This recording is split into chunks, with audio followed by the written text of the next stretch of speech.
O Goberno de Boiro aprobou destinar o POS Plus 2026 a gasto corrente.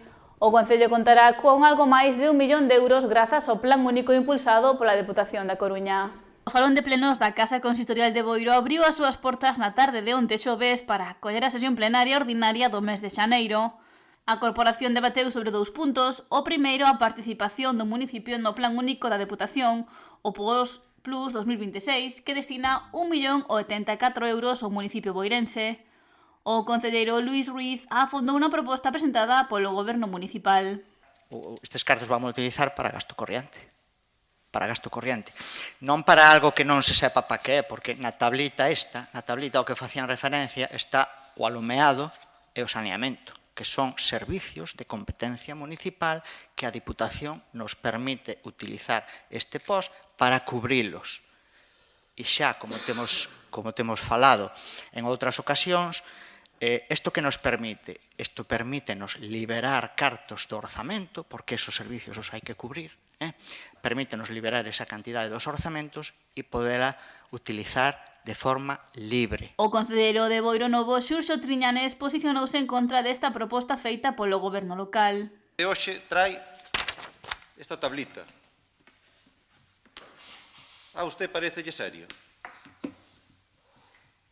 Non hai nada máis en toda a documentación que esta tablita. Por favor. É que sinto moito, pero eu creo sinceramente, mira que llo dixen, e mira que lle recoñecín ao seu compañeiro esforzo, para que non diga que non llo recoñecemos.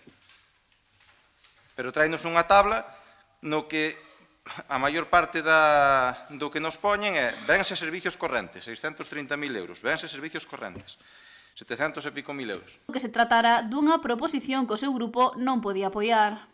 Un total de 1.084.000 euros que este Goberno vai destinar exclusivamente a gasto corrente. Logo sí que meten no POS complementario outra vez, como xa se dixo aquí, a obra da Edar en Cures, e isto quere dicir que, bueno, de entrada, cos cartos que veñen do POS para este ano, non teñen pensado facela.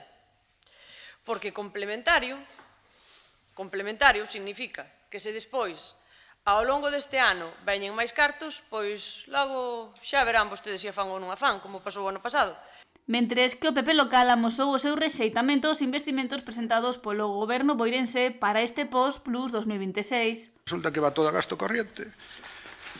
Y resulta que también, bueno, nos vuelven a traer el proyecto famoso este de Cures, cuando aquí yo ya escuché, y por usted, que iban a cambiar la ubicación de la depuradora que no le gustaba a los vecinos. Sigue en el mismo sitio.